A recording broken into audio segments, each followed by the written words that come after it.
bienvenue à notre étude biblique du mercredi soir.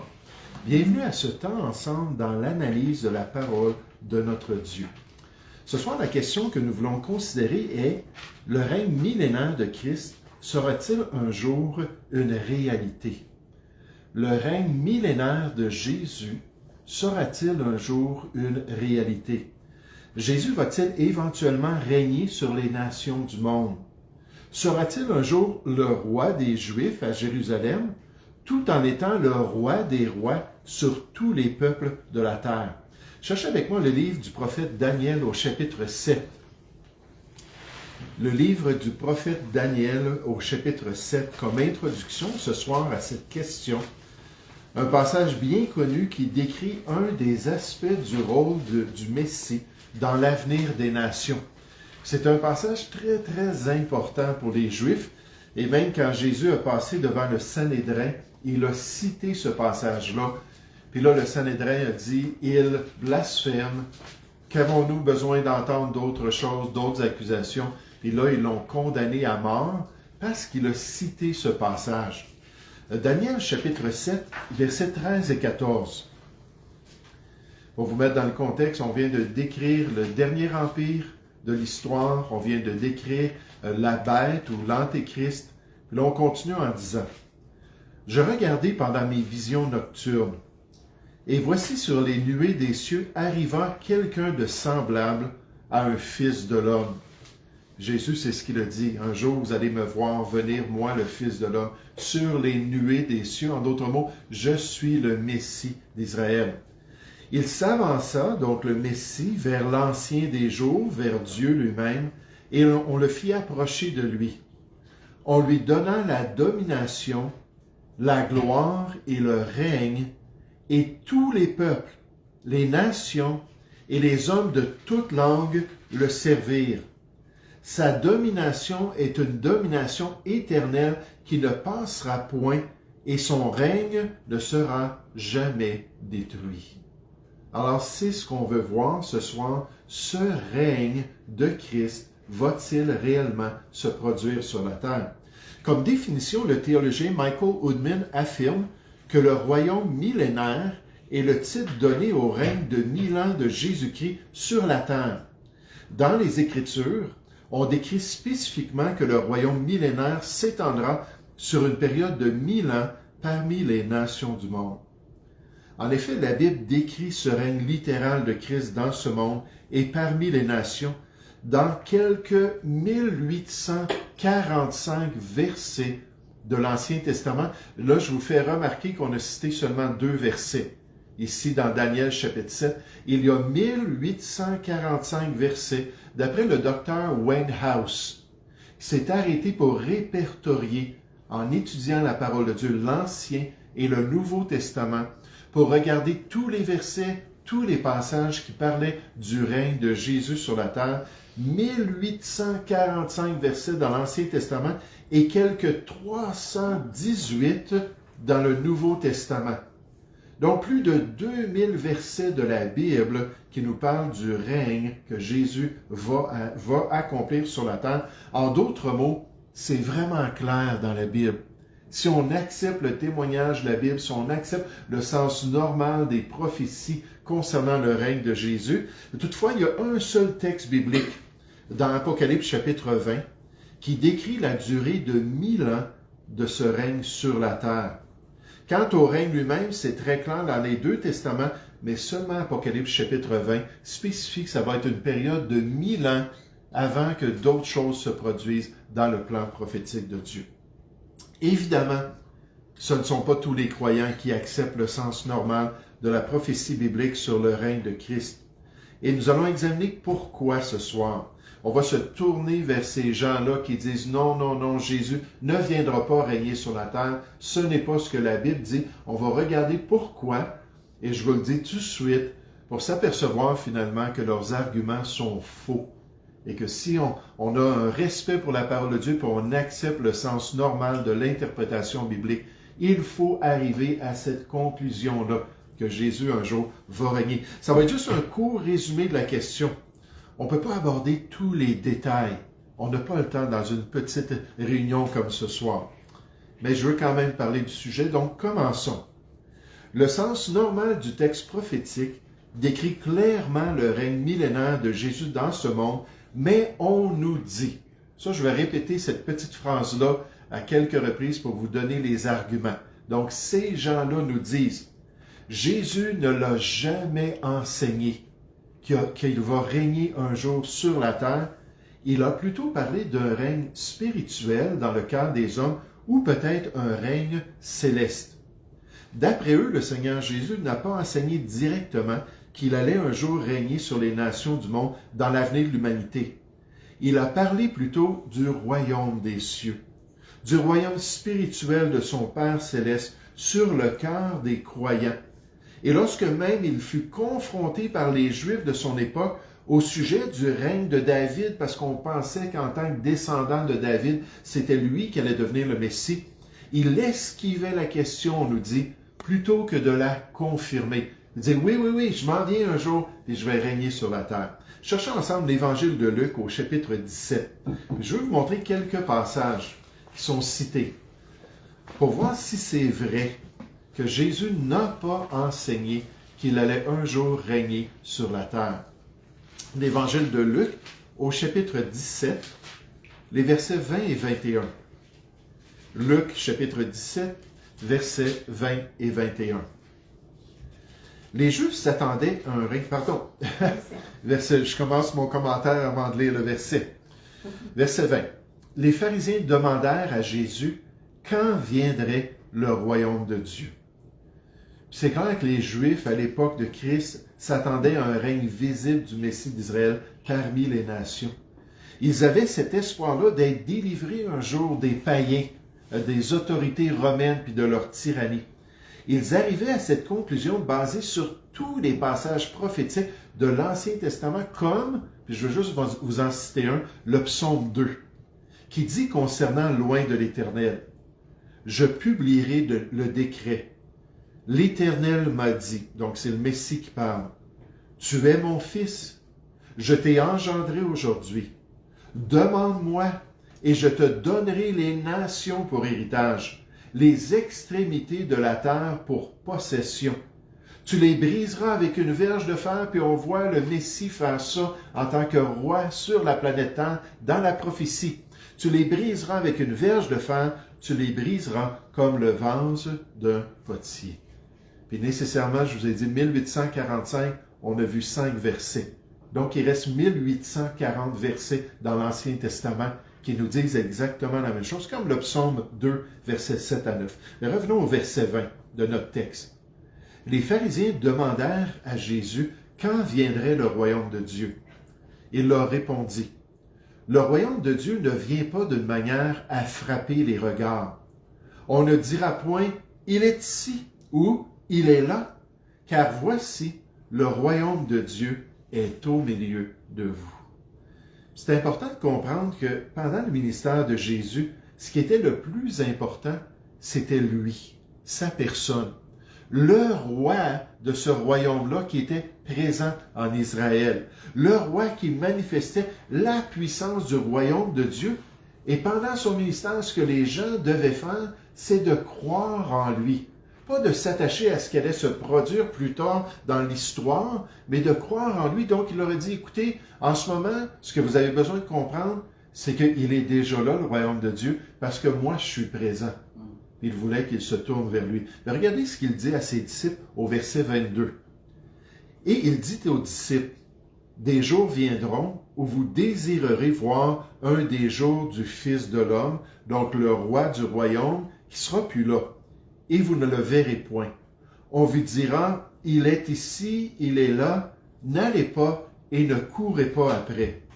Car, comme l'éclair resplendit et brille d'une extrémité du ciel à l'autre, ainsi sera le Fils de l'homme en son jour. » En d'autres mots, Jésus dit, quand je vais venir dans ma gloire, quand je vais venir dans cette apparition-là aux nations du monde, il n'y a personne qui va le manquer. Tous vont me voir. Donc, vous n'aurez pas besoin d'aller à un endroit pour voir si Jésus est là. Le signe du Fils de l'homme dans Matthieu chapitre 24, alors qu'on décrit que l'éclair va resplendir comme l'éclair resplendit et brille d'une extrémité du ciel à l'autre, que Jésus va paraître avec son signe aux yeux de toutes les nations. Il dit, ça va venir un jour. Puis il dit, les gens ne le manqueront point. Dans Apocalypse 1,7, on nous dit, et voici, il, Jésus, vient avec les nuées. Et tout œil le verra, même ceux qui l'ont percé. Et toutes les tribus de la terre se lamenteront à cause de lui. Oui, Amen, c'est vrai. C'est la vérité concernant l'avenir. On continue au verset 24. Car comme l'éclair resplendit et brille d'une extrémité du ciel à l'autre, ainsi sera le Fils de l'homme en son jour. Mais il faut auparavant qu'il souffre beaucoup et qu'il soit rejeté par cette génération. Avant de venir dans sa gloire, il devait accomplir l'œuvre de la croix. Puis là, il spécifie à ses apôtres, ça va se produire, je vais venir, tout le monde va me voir, tout le monde va être conscient que je suis le roi de la terre. Mais avant ça, j'ai quelque chose d'autre que je dois accomplir. Dans Matthieu 24, on nous dit le signe du Fils de l'homme paraîtra dans le ciel. Toutes les tribus de la terre se lamenteront et elles verront le Fils de l'homme venant sur les nuées du ciel avec puissance et une grande gloire. Matthieu 24, 30. Ce que Jésus est en train de dire à ces gens-là, puis surtout à ses disciples, c'est que la croix doit précéder le trône. La croix doit précéder le trône. Donc, on ne peut pas dire dans ce passage-là, alors qu'on le questionne sur ce sujet-là, que Jésus n'a pas du tout enseigné ça. Il le dit clairement, comme dans d'autres passages. Le théologien J.P. Moreland dit, en ne reconnaissant pas que le royaume de Dieu était présent dans le ministère de Jésus, les pharisiens cherchaient à tort un signe futur de sa venue. Il dit en effet, si vous voulez trouver le royaume, vous devez traiter avec moi maintenant et pas dans l'avenir. Vous avez reçu tous les signes qui étaient nécessaires pour croire. Mais Jésus n'a pas pour autant nié une future venue du royaume avec des signes comme le verset 24 le confirme. La manifestation du royaume a commencé dans le ministère de Jésus à cause qu'il était présent et la puissance du royaume était là, se poursuit dans l'œuvre de l'Esprit à travers l'Église et culminera avec le retour et le règne mondial ultérieur de Christ. Donc, c'est comme les deux pignons prophétiques de 1 Pierre chapitre 1 au verset 11. Pierre nous parle des souffrances de Christ qui avaient été prophétisées. Les prophètes avaient essayé de comprendre c'était quoi les détails. Ils avaient parlé des souffrances du Messie et ils avaient parlé de la gloire dont ces souffrances-là seraient suivies. On appelle ça les deux pignons ou les deux sommets de la prophétie concernant le Messie. Ces deux choses-là vont se produire dans l'avenir. Le pasteur Warren Wiersbe, la question des pharisiens était légitime, mais elle était aussi tragique. Car Jésus servait parmi eux depuis 3 ans et ces hommes étaient encore dans les ténèbres spirituelles. Ils ne comprenaient pas qui était Jésus, ni ce qu'il cherchait à accomplir. Leur vision du royaume était politique et non spirituelle, un royaume juif et non universel. Jésus n'a pas nié l'existence d'un futur royaume terrestre, mais il a souligné l'importance du royaume spirituel auquel seule la nouvelle naissance peut accéder. C'est pour ça qu'il a dit à ce chef religieux-là du nom de Nicodème, il lui a dit, ne t'étonne pas que je t'ai dit, il faut que vous naissiez de nouveau. Vous ne pouvez voir et vous ne pouvez entrer dans le royaume des cieux sans la nouvelle naissance. Et c'est ce qu'il est en train de dire à ces chefs-là. Vous devez comprendre qui je suis pour vous préparer à l'avenir. Cherchons ensemble un autre exemple qui est cité. Dans l'Évangile de Jean, au chapitre 18, encore une fois, on nous dit Jésus n'a pas enseigné qu'il allait un jour régner dans ce monde. Jean chapitre 18, Jésus est en train de parler avec Pilate. Puis là, on voit à partir du verset 33 leur discussion. Jean chapitre 18, verset 33. Pilate rentra dans le prétoire, appela Jésus et lui dit, « Es-tu le roi des Juifs? Ou en d'autres mots, est-ce que tu vas régner un jour sur Israël? » Jésus répondit, « Est-ce de toi-même que tu dis cela, ou d'autres te l'ont-ils dit de moi? » Pilate répondit, « Moi, suis-je juif? Ta nation et les principaux sacrificateurs, les grands prêtres, t'ont livré à moi. Qu'as-tu fait? » Puis là, on voit la réponse de Jésus. « Mon royaume n'est pas de ce monde. » Et je me souviens comment j'avais été scandalisé que quelqu'un, dans une interview, un pasteur, avait répondu à cette question-là. Il avait dit, pas du tout, Jésus ne règnera pas sur la terre. Là, il avait cité ce verset-là. Mon royaume n'est pas de ce monde, point. Mais je suis désolé, c'est une virgule. Ça dit, répondit Jésus. Si mon royaume était de ce monde, mes serviteurs auraient combattu pour moi, afin que je ne sois pas livré aux Juifs. Mais quoi? Maintenant, mon royaume n'est pas d'ici-bas. Pendant son ministère comme l'agneau de Dieu. Pilate lui dit, verset 37, « Tu es donc roi. » Jésus répondit, « Tu le dis, je suis roi. Je suis né, je suis venu dans le monde pour rendre témoignage de la vérité. » Ça, c'est ma première partie de mon ministère en ce moment. Quiconque est de la vérité, écoute ma voix. Puis là, Pilate réagit, puis c'est quoi la vérité, puis il n'écoute plus. Mais en d'autres mots, Jésus est en train de dire à Pilate, en ce moment, j'ai un aspect de mon ministère qui n'implique pas que mon royaume va être établi, mais un jour, les choses vont changer. Je suis l'agneau de Dieu qui vient amener le salut de Dieu, mais un jour, je vais être le lion de la tribu de Juda, le descendant de Juda, le descendant de David, qui va venir établir le royaume de Dieu sur la terre. Le pasteur John Corson, tous les royaumes terrestres trouvent leur source dans l'humanité pécheresse. Mais le royaume de Jésus n'est pas de ce monde. Il n'a besoin d'aucune défense humaine.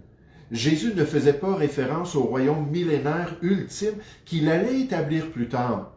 Pour l'instant, pendant son ministère, son royaume spirituel de vérité représente la seigneurie du roi sur la vie de son peuple. Alors qu'il travaille dans le cœur des gens, alors qu'il développe cette relation-là, cette réconciliation qui allait être appliquée par la croix du Calvaire pour pouvoir être notre Seigneur et notre Maître. Donc, c'est exactement ce que Jésus est en train de dire. Les docteurs Walvoord et Zock disent, « Le fait est que Jésus a enseigné à ses disciples la venue d'un royaume terrestre et littéral. » Juste en passant, des fois, il y a plein de versets qui sont cités dans ces citations-là. Je ne les mentionne pas, parce qu'on n'a pas le temps de tout regarder ça. Si jamais quelqu'un a des questions, « Ah, il disait ça eux autres, mais c'était basé sur quel verset? » Pas de problème, à ce moment-là, je vous les donnerai. Mais il dit, il a enseigné un royaume terrestre et littéral. Il leur a certainement donné la bonne impression quant à son caractère et à son avenir dans l'histoire de l'homme. Donc, de dire que Jésus n'a jamais enseigné qu'il allait un jour venir régner parmi les hommes, c'est faux. C'est faux, puis on a juste quelques exemples qui sont cités. Il l'a fait à quelques reprises, puisque son emphase principale était sur le salut des hommes pendant son ministère en Israël. Mais après lui, ses apôtres et ses disciples l'ont bien enseigné qu'un jour Jésus allait venir et régner dans ce monde. Et rappelez-vous, on a 318 preuves dans le Nouveau Testament, 318 versets qui montrent qu'ils ont enseigné que Jésus allait être le roi des nations. Donc, cette idée-là que Jésus n'a pas enseigné, on met un gros X là-dessus. Ce n'est pas vrai. On continue. Le sens normal du texte prophétique décrit clairement le règne millénaire de Jésus dans ce monde, mais on nous dit, il ne faut pas prendre la prophétie littéralement. Il ne faut pas prendre la prophétie littéralement. Les textes eschatologiques des derniers temps, de ce qui va se produire dans les derniers temps, ont un style littéral qui est clairement figuré, imagé et pas littéral. Les passages apocalyptiques ne doivent pas être interprétés comme le restant de la littérature normale des Écritures.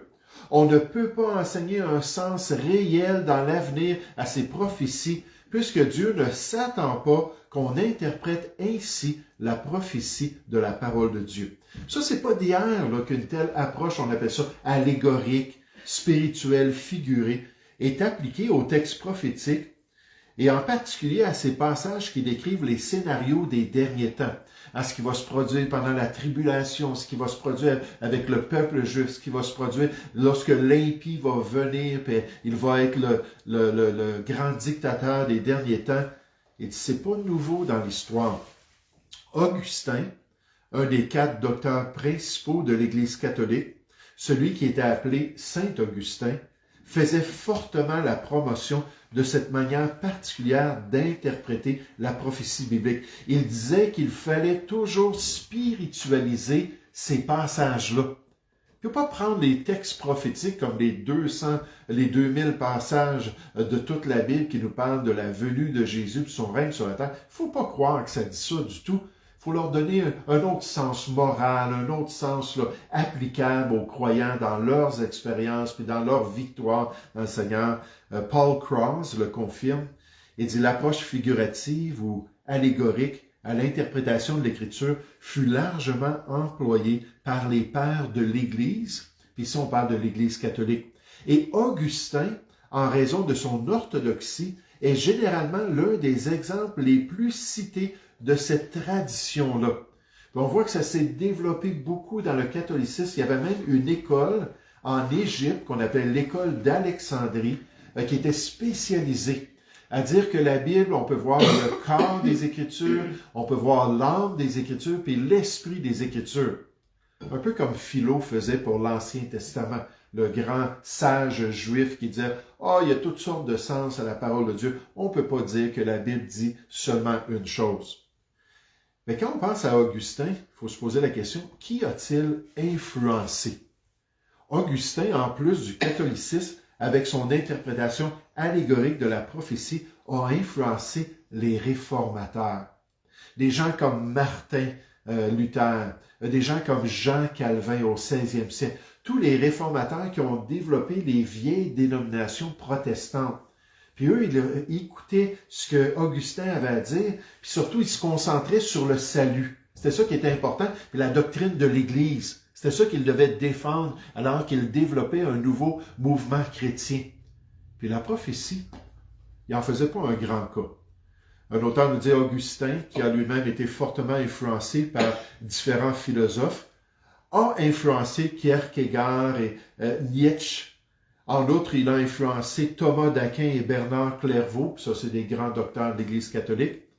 Plus tard, des dirigeants de la Réforme tels que Martin Luther et Jean Calvin se sont tournés vers les écrits d'Augustin pour trouver leurs inspirations quant à la prophétie biblique. De nombreux théologiens réformés modernes, comme nos frères évangéliques réformés dans les églises aujourd'hui réformées, soit directement ou indirectement, considèrent aussi Augustin comme une grande source essentielle à leur croyance et à leur doctrine. Et qu'est-ce que lui, il a propagé? C'est que non, on ne peut pas accepter le sens normal de la prophétie. C'est pas étonnant que dans les églises qui se disent réformées, bien souvent on voit cela, qu'ils remettent en question l'interprétation normale des textes prophétiques à cause des influences qui se sont répandues à travers les réformateurs. Ils vont arriver à des conclusions qui malheureusement s'éloignent du sens que Dieu donne à ces textes-là. En d'autres mots, ils vont tordre le sens des Écritures, 2 Pierre 3,16. Ces frères vont pousser par moments des points de vue qui ne sont certainement pas légitimes à la lumière de toutes les Écritures. Puis on peut comprendre pourquoi. Parce que les passages eschatologiques, apocalyptiques, ont un style littéraire complexe. C'est très imagé. C'est très fantastique. On nous parle d'une bête qui va sortir de la mer puis qui va venir régner sur les nations. On nous parle de la bête qui va sortir de la terre puis qui va devenir son prophète. On nous parle de la grande Babylone qui va être sur un monstre à 10 têtes puis avec 10 couronnes. Puis on nous présente des sauterelles dans Apocalypse chapitre 9, je pense. Puis toutes sortes de choses, c'est très, très imagé. Mais même si c'est imagé, c'est complexe, il y a toujours une vérité centrale à tous ces textes-là, qui ont été inspirés de Dieu et sont importants pour nous. Puis il faut trouver la vérité centrale. Il y a toujours une vérité dans ces textes-là qu'il ne faut pas trafiquer de peur de tordre le sens des Écritures. Et on le sait, Dieu nous dit de ne rien retrancher et de ne rien ajouter. Alors avec la prophétie, c'est encore un plus grand défi. Michael Woodman. Pour qu'un texte soit interprété de manière allégorique ou figurative, il doit y avoir une justification dans le texte lui-même, ou quelque chose dans le contexte culturel des lecteurs originaux qui les aurait amenés à comprendre que le texte doit être interprété d'une manière symbolique. Je vous donne un exemple. Dans Jean chapitre 10, Jésus est en train de parler, puis il est en train de dire qu'il est le bon berger. Maintenant, ils savaient, les gens, que Jésus n'était pas un berger. Ils savaient qu'il était quoi? C'était quoi son métier? Un charpentier. Un charpentier. Même dans ce passage-là de Jean chapitre 10, il dit « Je suis la porte ». Maintenant, les gens savaient qu'il parlait de manière figurée, là. Une place, un accès au royaume de Dieu. Celui qui entre par moi sera sauvé. Dans Jean chapitre 15, il dit « Je suis le vrai cep ». Jésus ne s'est pas transformé dans une vigne, là, dans un tronc d'une vigne. Donc, il y a vraiment des passages où c'est clair, l'utilisation littéraire nous montre que finalement c'est figuré. On doit le voir comme ça puis trouver la vérité. Mais le but de tout interprète, M. Woodman continue, ayant une haute vision des Écritures, un grand respect pour la parole de Dieu, est de découvrir le sens voulu par Dieu dans ce texte particulier. Si le sens recherché est simplement la communication littérale d'un fait historique ou l'explication directe d'une vérité théologique, alors tel est le sens inspiré de Dieu, on le respecte. Si le sens recherché est plus allégorique ou figuré, alors il faut l'interpréter de cette manière si on a une vraie justification pour le faire. Donc il faut vraiment faire attention. Avec une interprétation allégorique du règne de Christ, voici ce qu'on nous dit. Donc, je vous ai dit, Jésus n'a jamais enseigné ça, qu'il allait régner sur la terre, c'est faux. Ensuite, on arrive à l'autre perspective qu'on nous dit, « Ah, mais ce sont des textes imagés, on ne peut pas les prendre littéralement. » Mais il dit, voici comment est-ce qu'on doit les comprendre. Est-ce que Jésus, un jour, va venir régner sur la terre dans un règne millénaire? On nous dit, le royaume millénaire de Christ représente simplement l'histoire de l'Église chrétienne. Tous ces passages-là qui parlent de Jésus qui règne sur la terre, dans le fond, là, on ne peut pas le comprendre comme ça. Ça nous parle de l'histoire de l'Église. En d'autres mots, nous sommes dans le millénium aujourd'hui, on nous dit.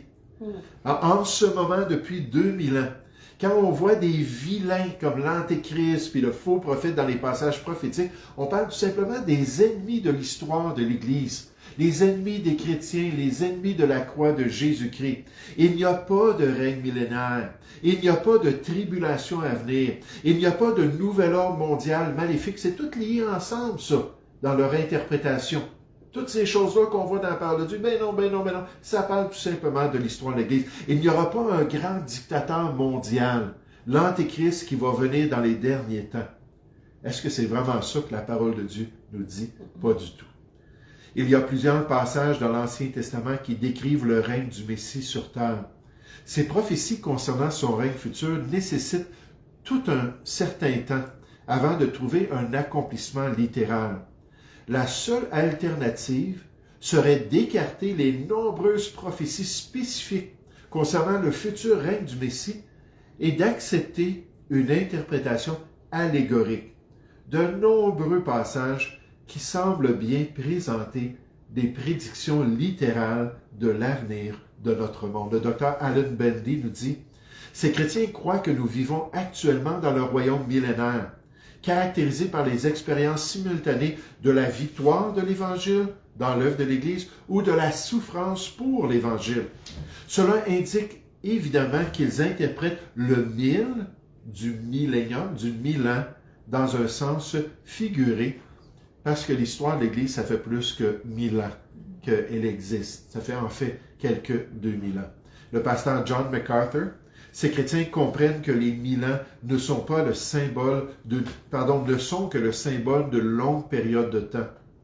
Ce point de vue interprète les prophéties de l'Ancien Testament concernant le règne millénaire comme s'accomplissant spirituellement maintenant dans l'histoire de l'Église.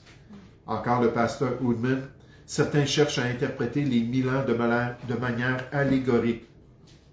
Ils comprennent les 1000 ans comme une simple façon figurative de dire une longue période de temps comme l'histoire de l'Église. Juste en passant, comme je vous ai dit, c'est très simpliste ce soir, l'étude. Je ne rentre pas dans les détails. Quand on parle de la prophétie, il y a 4 approches à la prophétie qu'on pourrait examiner. Ça, on l'a fait pendant notre série sur le livre de l'Apocalypse et la prophétie biblique. Puis ces 4 approches-là, c'est l'approche allégorique, ensuite l'approche historique, l'approche prétériste, puis l'approche futuriste.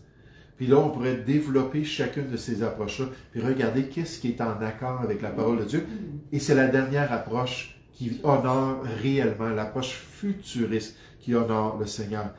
Mais dit comme une façon figurative de dire de longues périodes de temps, et non comme un règne littéral et physique de Jésus-Christ sur la terre.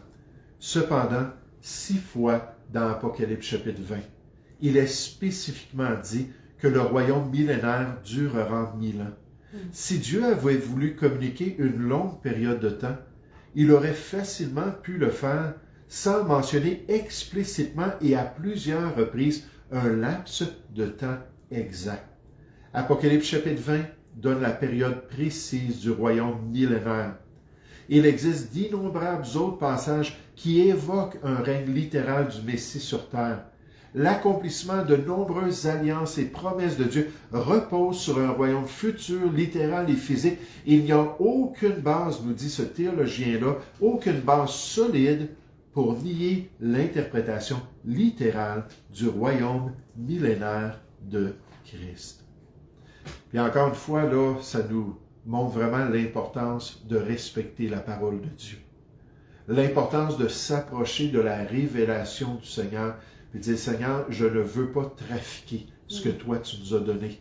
Puis je veux respecter tout le beau témoignage à travers près de 2000 versets. Il y a 32 000 versets dans la Bible. Il y a 2000 de ces 32 000 versets-là qui nous disent que Jésus un jour va venir régner sur la terre. Alors, en passant, il y a 8500 versets prophétiques dans ces 32 000 versets-là. Plus de 25% de la Bible est prophétique. Donc, tout ça pour dire que c'est le témoignage clair de la parole de Dieu. Il faut respecter la parole de Dieu. Il faut avoir la bonne attitude envers la prophétie biblique. Cherchez avec moi rapidement 2 Pierre chapitre 1. 2 Pierre chapitre 1. J'aimerais vous montrer comment l'apôtre Pierre dit aux chrétiens de l'Église comment c'est important de respecter la prophétie. Comment c'est important de se tourner vers le message clair que Dieu nous a donné sans le trafiquer, sans l'altérer. 2 Pierre, chapitre 1, au verset 19. Il dit « Et nous tenons pour d'autant plus certaines ». Le mot « certain », c'est-à-dire « sûr, solide, inébranlable ». Pierre compare l'expérience sur le mont de la transfiguration. Lorsqu'on a vu Jésus qui était là dans toute sa gloire, il y avait Moïse, il y avait Élie qui est apparu, il y avait la nuée qui est apparue, et ça a été extraordinaire de voir ça. Mais il y a quelque chose d'encore plus certain que cela. Il dit, c'est quoi? C'est la parole prophétique des Écritures, à laquelle vous faites bien de prêter attention. De venir à ces prophéties-là avec un grand respect et un grand intérêt. Pourquoi? Qu'est-ce que c'est le rôle de la prophétie dans notre marche chrétienne? On nous dit comme une lampe qui brille dans un lieu obscur, avec les ténèbres qu'il y a autour de nous, avec la folie de l'homme et de sa moralité qui est en pleine décadence. Alors qu'on voit ce nouvel ordre mondial-là de plus en plus montrer qu'il s'en vient, toutes sortes d'indications prophétiques. Là, on nous dit, ces prophéties-là, c'est cette lampe-là qu'on a besoin. On nous dit, jusqu'à ce que le jour vienne apparaître, la venue de Jésus, et que l'étoile du matin se lève dans nos cœurs. C'est pour ça que Jean a dit sur l'île de Patmos, dans Apocalypse 1.3, il a dit, heureux ou béni de Dieu, celui qui lit et ceux qui entendent les paroles de la prophétie, et qui gardent les choses qui y sont écrites, Dans Apocalypse 22:7, il dit « Car le temps est proche. Voici, je viens bientôt. Heureux celui qui garde les paroles de la prophétie de ce livre. » Alors qu'on le respecte, et alors qu'on accepte son message central, sans arriver à dire « Oh, c'est l'histoire de l'Église, c'est l'expérience des chrétiens. » Non, ça ne nous dit pas ça du tout dans ces passages. Une dernière interprétation allégorique ou spirituelle, c'est que le royaume millénaire de Christ représente l'expérience des chrétiens au ciel. L'expérience des chrétiens dans la gloire, dans la félicité, ceux qui sont déjà partis puis qui sont dans la présence du roi des rois dans les cieux. Donc, quand on parle de tout cela, on ne parle pas de quelque chose encore sur la terre, mais c'est plutôt la gloire et la félicité au ciel, ce royaume à venir qui représente le règne parfait de Christ dans les cieux. Le théologien Anthony Houtman, il dit « Certains croyants interprètent le millénaire comme décrivant le règne actuel des âmes des croyants décédés avec Christ au ciel.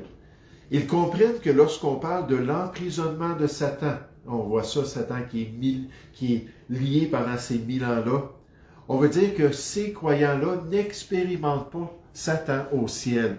Ils sont plus tentés par lui. Ils n'ont plus toute cette oppression spirituelle. Puis on nous dit que quand le règne céleste va venir dans l'état éternel, la dispensation de l'état éternel, à ce moment-là, tout va être uni dans l'expérience des croyants. Mais ça ne sera pas un règne millénaire, il n'y aura pas de tribulation, et la même conclusion, il n'y aura pas non plus ce temps-là de millénium sur la terre. Mais comment est-ce qu'on peut imposer une telle perspective sur des textes clairs de la prophétie biblique? Le problème, d'après Michael Oldman, avec la méthode d'interprétation allégorique, puis je termine, est qu'elle cherche à trouver une interprétation allégorique dans à peu près n'importe quel passage, qu'il soit ou non destiné à être compris de cette manière. C'est pour ça que je dis quand un pasteur ou un enseignant fait ça avec la prophétie, qu'est-ce qui va l'empêcher de faire ça avec d'autres doctrines, puis d'autres enseignements? Moi, j'aurais peur d'être sous l'influence d'un tel enseignant dans l'Église de Jésus-Christ. Il dit, les interprètes qui allégorisent peuvent être très créatifs, sans aucun contrôle basé sur le texte lui-même. On ne regarde pas le contexte, on ne regarde pas ce que le texte nous dit. Il devient si facile de lire ses propres croyances dans l'allégorie et de penser ensuite qu'elles ont un soutien scripturaire. Alors qu'on impose, qu'on fait de l'exégèse, on vient mettre dans la Bible nos propres pensées. C'est certainement pas ce que Dieu veut pour les croyants. Un autre aspect qu'on ne regardera pas parce que notre temps est vraiment passé, c'est que toutes ces approches-là que les gens utilisent pour nier le règne millénaire de Christ, ça attaque les alliances inconditionnelles que Dieu a faites avec Israël. Puis là, j'ai toutes des citations d'auteurs qui nous disent les alliances que Israël allait revenir en terre promise, que le Messie allait venir régner sur la terre, que le trône de David, des alliances avec David. Toutes ces alliances-là avec Israël sont totalement jetées aux poubelles. Puis d'ailleurs, c'est un des arguments, c'est que les alliances ont été appliquées à l'Église de Jésus-Christ. Ça, le Nouveau Testament, dans Romains 9 à 11, nous dit c'est faux. L'Église et Israël, c'est deux choses totalement différentes. Dieu a toujours un plan pour Israël, puis un jour, quand la totalité des païens sera rentrée dans l'Église, alors Dieu va pouvoir recommencer à travailler avec le peuple juif, puis à accomplir toutes ces alliances. On nous dit là, que Dieu ne changera pas ce qu'il a déjà promis à son peuple. Puis cette théologie de remplacement est totalement fausse d'après le Nouveau Testament. Donc, je termine avec ceci. L'idée selon laquelle Israël et l'Église sont toujours deux groupes différents est clairement enseignée dans le Nouveau Testament. D'un point de vue biblique, l'Église est distincte d'Israël. Et les termes Église et Israël ne doivent jamais être confondus ou utilisés de manière interchangeable. Les Écritures nous enseignent que l'Église est une création entièrement nouvelle, qui a vu le jour à la Pentecôte et qui continuera jusqu'à ce qu'elle soit transportée au ciel lors de l'enlèvement. L'Église n'a aucun rapport avec les malédictions et les bénédictions promise à Israël. Les alliances, les promesses, les avertissements de l'alliance mosaïque n'étaient valables que pour Israël. Israël a été temporairement mis de côté dans le programme de Dieu au cours des 2000 dernières années. Puis un jour, Dieu, dans son plan, va pouvoir rétablir son peuple. Là, j'ai toutes sortes de citations. On termine. Alors, le règne millénaire de Christ sera-t-il un jour une réalité? D'après le sens normal de la Bible, d'après ce témoignage clair de 1845 versets dans l'Ancien Testament et 318 dans le Nouveau Testament, la réponse c'est oui. Jésus va venir un jour régner sur la terre. Pour ceux et celles qui refusent de le croire, bien, on va les respecter dans ce refus-là. On va les aimer comme frères et sœurs. Mais on sait que chacun de nous, un jour, on va rendre compte à Dieu pour lui-même et pour l'influence que chacun aura eue sur l'Église de Jésus-Christ. Et ils seront jugés plus sévèrement par le Seigneur. Nous allons prier ensemble. Père Céleste, merci encore, Seigneur, pour cette opportunité ce soir de faire un court survol, de pouvoir regarder par ces réalités de ta parole, de pouvoir conclure que le témoignage est tellement clair et sans équivoque réellement, même si les prophéties, oui, ont un style littéraire particulier. Seigneur, c'est clair, même à travers ces passages apocalyptiques, ces passages un peu fantastiques, mais ton message est très clair. Alors, Père Céleste, oui, que ton règne vienne sur la terre. Et on s'attend un jour à ce beau règne de 1000 ans, alors que nous aussi, nous allons régner avec Christ. Bénis-nous et guide-nous, Seigneur, nous te prions, au nom du Seigneur Jésus. Amen.